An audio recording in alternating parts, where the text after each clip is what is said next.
Welcome to RuralStrong, where we talk real challenges and bold solutions in rural economic development. I'm your host, Joe Barker. Let's get into it.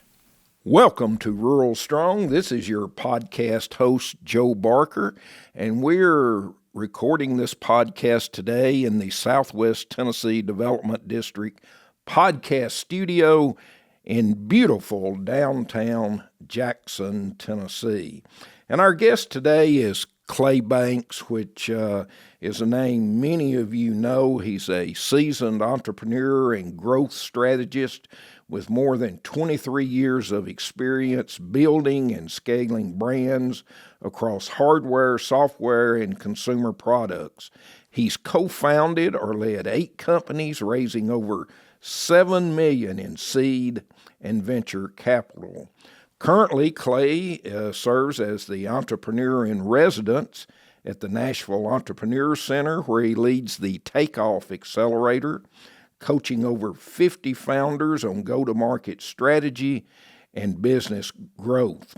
But you know, Clay is best known for co-founding Haven, which appeared on ABC's Shark Tank and was featured in Forbes, TechCrunch, and Entrepreneur.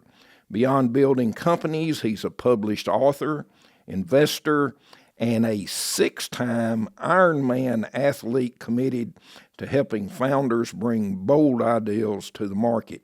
And I want to tell you, Clay, as busy as you are, I appreciate you taking the time to be with us today. Joe, when you reached out and asked me to be on it, I immediately said yes. I said, this is something, and I've been looking forward to it ever since you reached out. And I'm excited about it. Well, you know, I first met Clay when he was actually working for the Tennessee Department of Economic and Community Development as a regional recruitment specialist. And the one thing, the first time I met Clay, it was easy to see. Number one, he's highly intelligent, but he's driven. He has a passion for what he does, and so let's just get started, Clay. Being an entrepreneur, is this something you just wake up one day and say, you know, I'm going to invent and make things? No, I started my first company when I was a sophomore in college, the first real business. We published a book called A Vols Walk. And this was back before the word entrepreneur was really used that much. There wasn't accelerators. This was back in 2001. And we had to get scrappy and figure out how to print 10,000 copies, and with no money. I mean, I'm literally living out of a pizza box and, eating, going to keg parties all the time. So it's like, how do I take from nothing and build something? And we got that book into, every Borders Books, Barnes & Noble, Books A Million, Sam's Club, Walmart, all the bookstores in the state, and just had a blast doing it. Didn't make any money, but that was my first kind of toe in the water. And then I got into doing some consulting for communities, helping them build like websites and video tutorials and a recruitment tool to be able to recruit families and businesses to those communities. And I spent, 3 years living out of a suitcase, going to towns all across America, and mostly small towns. I would say under 50,000 people. And that's kind of where I got into economic development, and kind of took a path of working for the Bartlett Chamber of Commerce and then ECD, which kind of led me to be working with you in the development district. So I don't know if I was born with it or if it's just out of, like, I say this a lot. I say that for me, the art is in the start, and I love having a blank slate to come up with ideas and create something of value.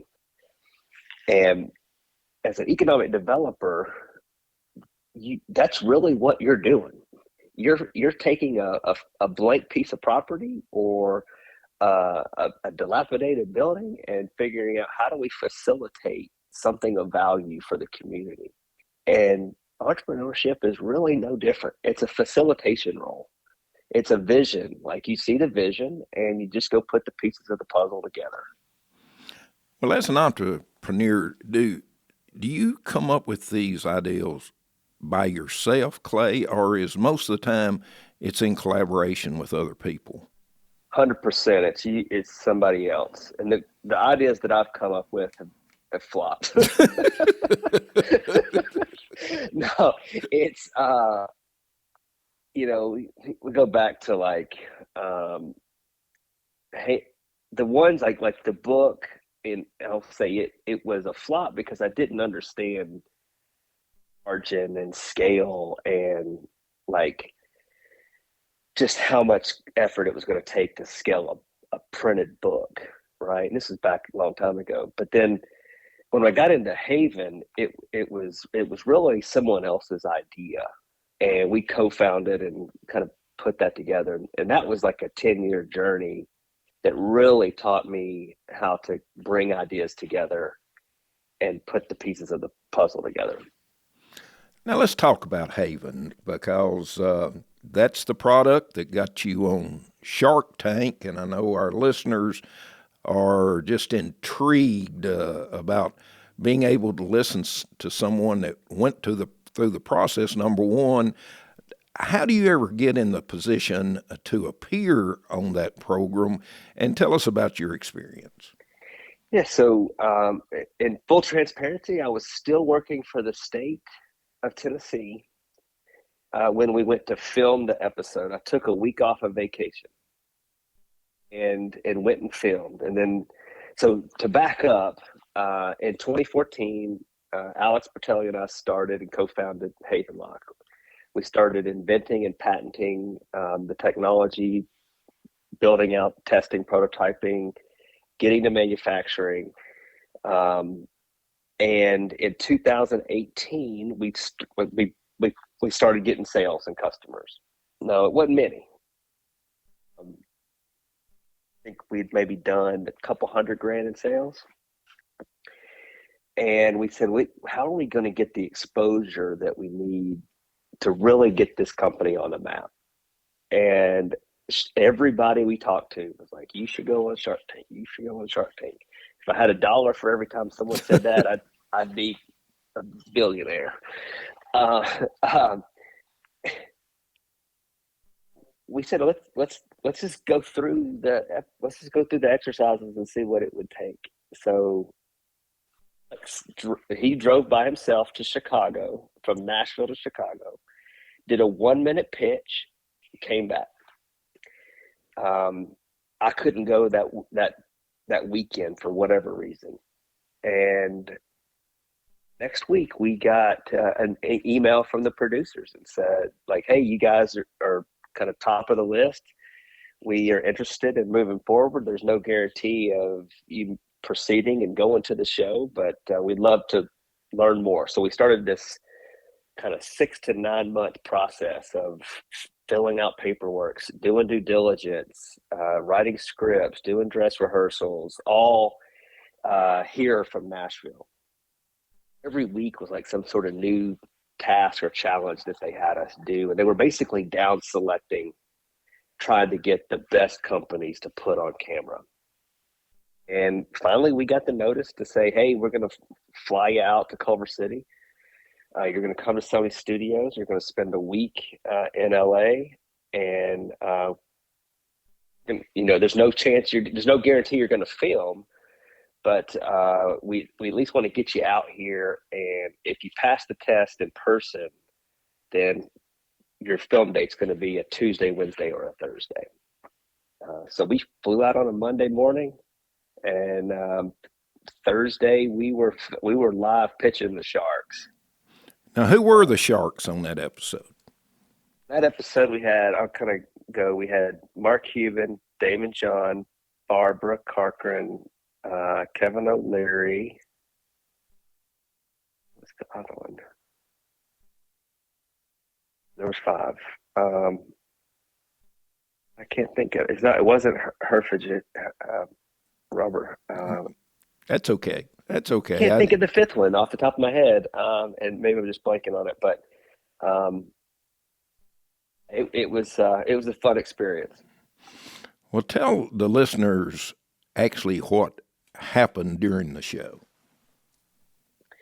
Okay. Oh, it was Lori. It was Lori on it because we talked about um, uh, the marketing channels and all that stuff that she had. So let's see here.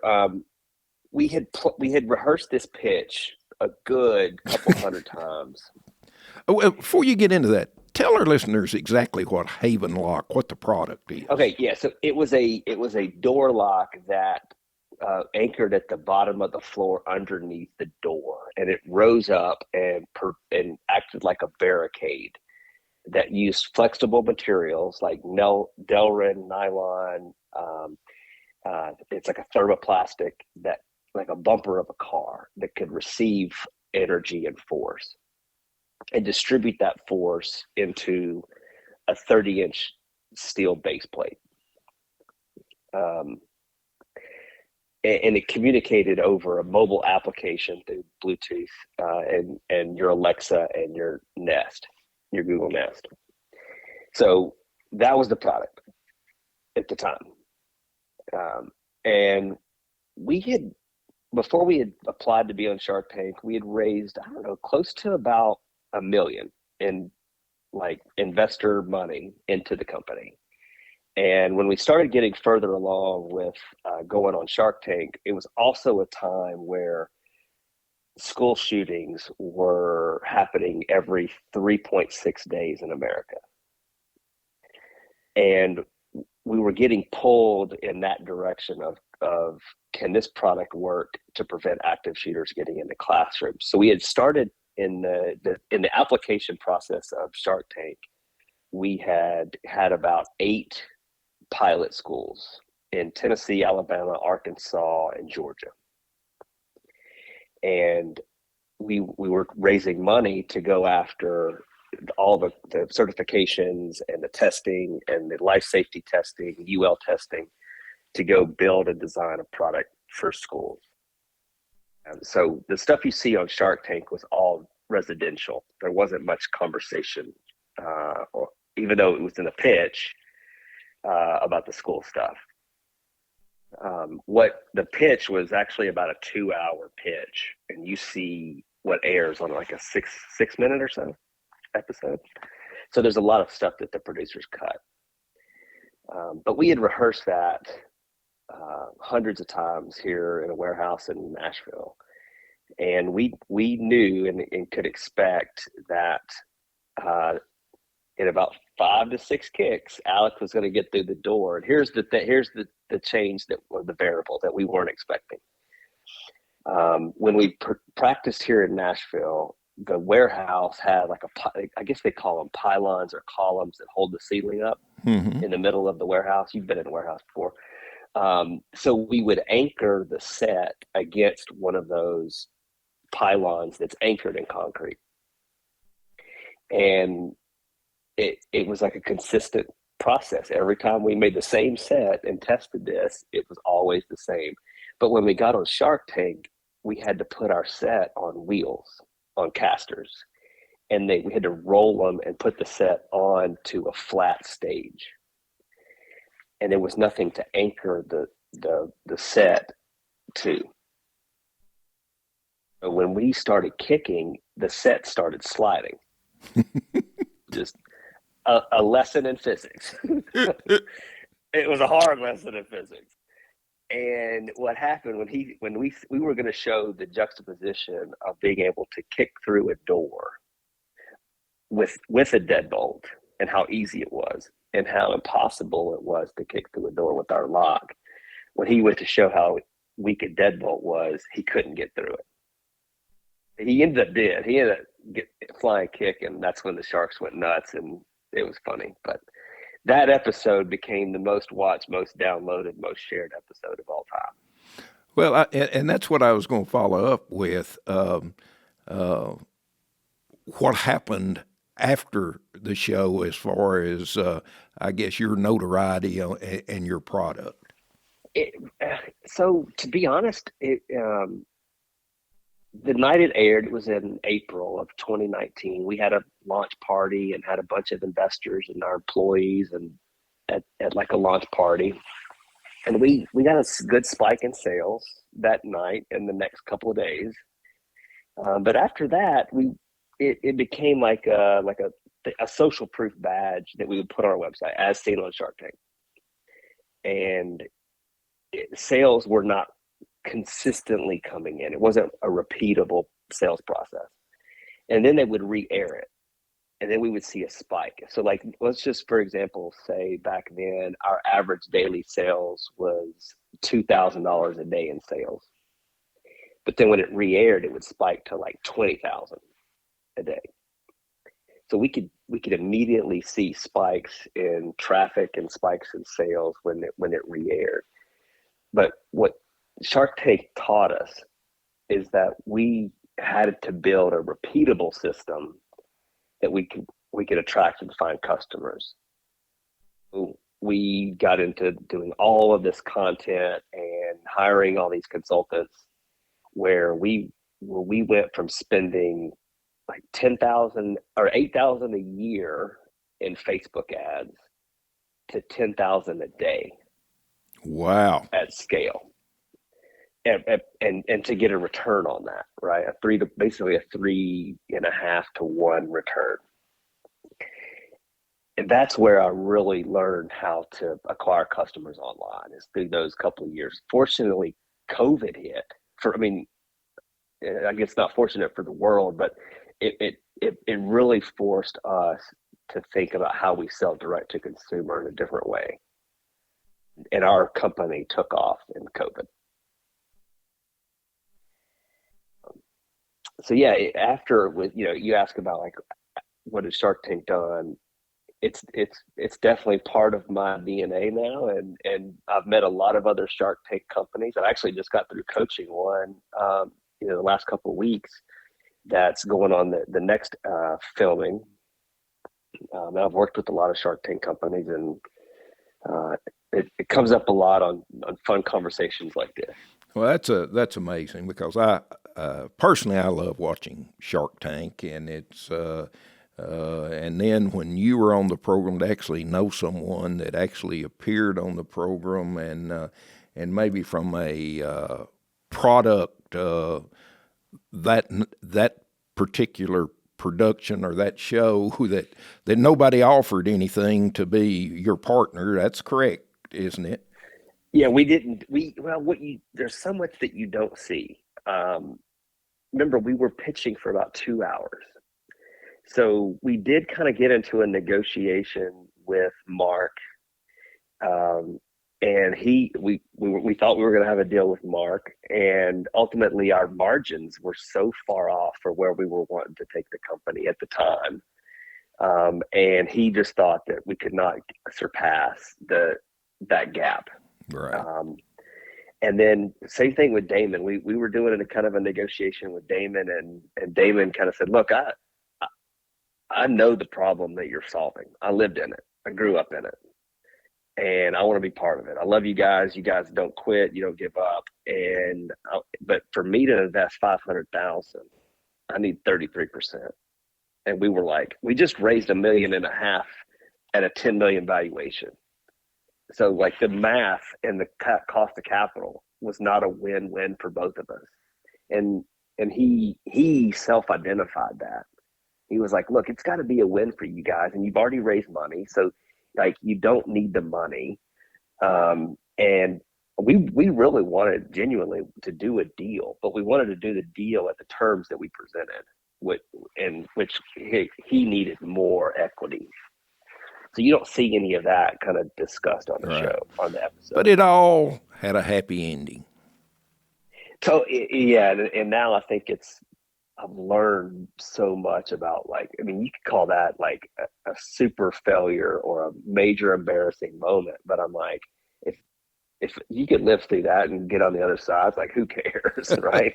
Like, really, I don't care anymore. All right, let's talk a little bit, Clay, about your work at the Nashville Entrepreneur Center. What's going on there? Yeah, so last year, I don't know if you remember Dakota Sampson. He worked in ECD for a while. I Yes, think he was a I do. governor fellow. Yeah. Um, uh, I was posting something on LinkedIn about entrepreneurship and helping entrepreneurs, and I had been doing that after I sold Haven. I sold and exited the company in 2022. And he reached out to me and was like, "Hey, we're looking to create this program called Takeoff." And it's basically a 14-week accelerator now that we take 24 companies through a 14-week curriculum on how to take their idea to market. And each week we coach them on the topic of all things go to market and customer acquisition. It culminates with an event at Geodis Park in downtown or in Nashville, where they get to pitch their idea, their company to a couple thousand people that are in the community. So I'm doing that, and then through that has kind of led me to coaching. There's some other accelerators that are ran out of the Entrepreneur Center. So they have one for Takeoff. They have one for In-Flight, which is existing companies trying to scale. They have one for fintech. They have one for healthcare, and they have an accelerator called Twin Day for people of color. And now I'm just kind of working with all of the accelerators. Like this week, I was teaching the fintech accelerator a certain topic, and have really gotten involved with the Nashville EC. So, What's the most challenging thing for these companies that go through the accelerator? Is it raising the capital? What actually is the biggest challenge they have? they'll tell you raising capital is their biggest challenge, but that's a symptom of something else. Um, Say in most cases, so like think about it like this: most of these people have done something else in their career. They've done something else, and they've climbed the corporate ladder. They got some success in something else, and now they've got this idea, and they want to get it to market. And wherever they did that before, that success was surrounded by teams and resources. And now they're on their own, and they don't have teams and resources. And they see the vision, they have a big idea, but they don't know how to take the first step. So that's what we really work on. How do we get the first step going, and then the second, and then continuing? And they're having to learn how to market and do marketing and sales and customer acquisition. They're having to learn product development, sometimes coding and engineering. Okay. And they're having to learn sales, right? Like sales in itself is a learning process. And then you try to overlay raising capital on top of that. They're trying to learn 4 new skill sets at once. That's what really makes it challenging. There's just so much to learn, and it's so competitive. Well, and I can only imagine the frustration that these folks have. So you really got to be dedicated to it, don't you, Clay? I say at the very beginning, like entrepreneurship and like what you're about to go through, some of you, it's going to be way more difficult. Sleepless nights, missing payrolls, taking money out of your bank to make it work. And if you're not committed to solving this problem, you're better off going and working for someone else. I think it's 58% of the businesses that file a tax return don't make any profit. Wow. That's what files a tax return. And then the ones that do, they make $46,000 a year in profit. Joe, you could go work at a factory and make more than $46,000 a year. We're looking at the numbers and the math, sure. Okay, and the statistics, right? If the odds are stacked against you. And I read, I believe this was in a LinkedIn profile you have, Clay, where you said something about focusing on the difference between being the best and being the happiest in business. Can you elaborate a little bit on that philosophy? I don't recall that post right now, but you start to create an identity in what you're building. And people look at you as the door lock guy or the security guy or the economic developer guy, right? Yet that is your identity. That's a lot of weight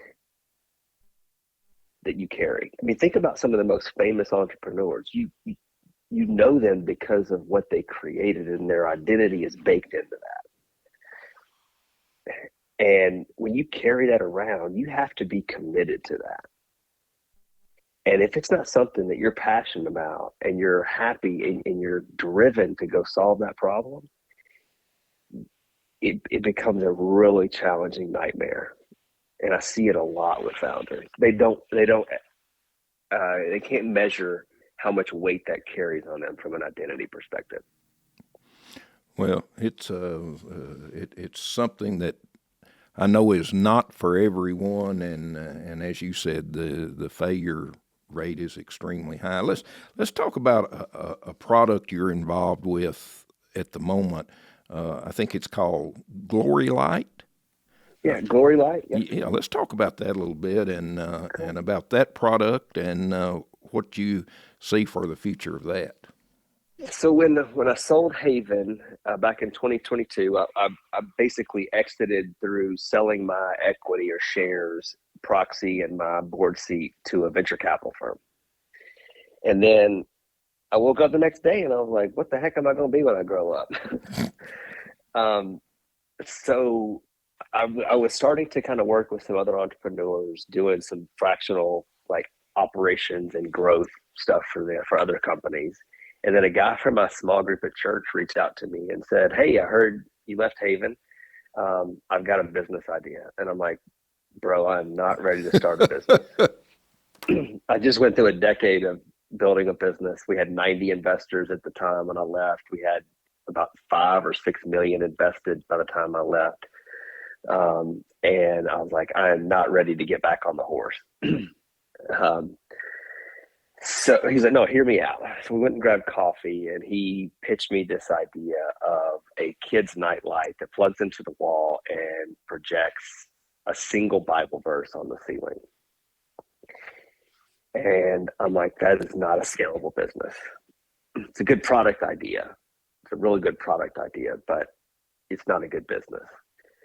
I said, what if to make it a good business, what if we made a better nightlight that the kids could interact and choose different Bible verses, different Bible characters, different stories of the Bible, different lessons in the Bible, and they kind of choose their own path as like a nightly prayer kit with like moms and dads with their child as they go to bed in their nightly routine. And that's what we built. And through my work with Havenlock and my experiences building products, I'd already had direct connections to the factories, the supply chain, the marketing, building websites, running the Klaviyo website campaigns, running Facebook ads, social media marketing. I'd already had all of the pieces of the puzzle. And within like, I think less than 60 days, we were taking orders for that and shipping within like 80 days. So it was the fastest business that I got stood up that was profitable from the beginning. And like we saw some good results from that company. Great. Well, I've, as I did a little background before we visited today, and I thought it was a great product, and certainly wanted to talk to you about it. And I won't tell you our time has flown, but before we leave, to those entrepreneurs that are listening to this podcast, what's the single most important piece of advice that you might give new entrepreneurs? Yeah, I want to talk about this. It's like you've got to go all in and put your identity in owning the best product or service, and be confident that you are building the best in the world, because you can't be mediocre these days.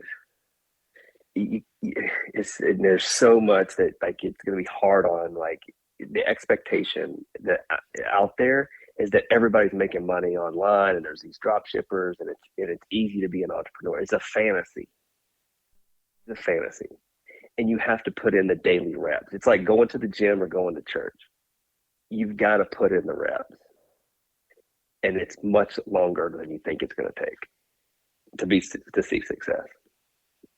It's a fallacy of like what the world portrays entrepreneurship is. You know, I think a lot of the listeners that listen to this podcast are going to be more on the economic development side as well, right? Or some sort of role in economic development. And I was thinking about like what would I want to hear as an economic developer? And I'll say this, and I'm very confident in what I think AI is about to do.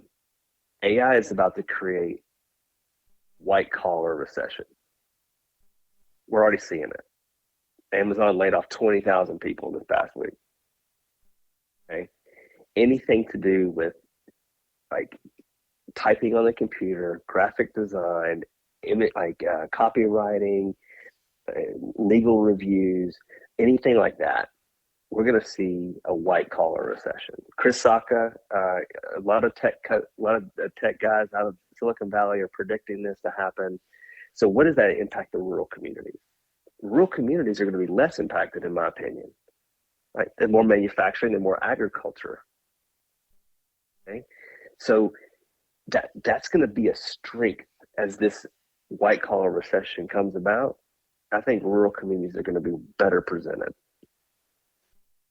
I think that because the people that are working in these high office towers in downtown Nashville and New York and Silicon Valley and whatever else, it's like they're going to find that typing on a computer can be done by AI now. Sending and receiving emails back and forth is going to be done by a robot. But still stuff has to be grown and people have to eat. And products still have to be manufactured. And I think that's where rural communities are going to start to really thrive. Well, it's great to end on a positive note for our rural communities, because you've heard it from a guy that's walked that walk and talked the talk. And Clay, if some of our listeners, wanted to maybe keep up with you or look at your website, how do they do that? Yeah, I'm pretty much on every social media. So in Paceline is my company. You can find me on Instagram. You can find me on Facebook. Website inpaceline.com. Clay Banks on LinkedIn. Clay Banks on Instagram. Wherever you want to connect. Well, I encourage you to keep up with Clay Banks, because he's a young man and he's already done a lot in his life, and I tell you, we'll hear more from Clay Banks. Clay, thanks, my friend. Always good talking with you. Joe, great to catch up with you. Thanks for having me today. All right, buddy. Thanks for joining us on RuralStrong. If you found this helpful, share it and follow the show for more insights from rural leaders making a real difference. Until next time, stay rural strong.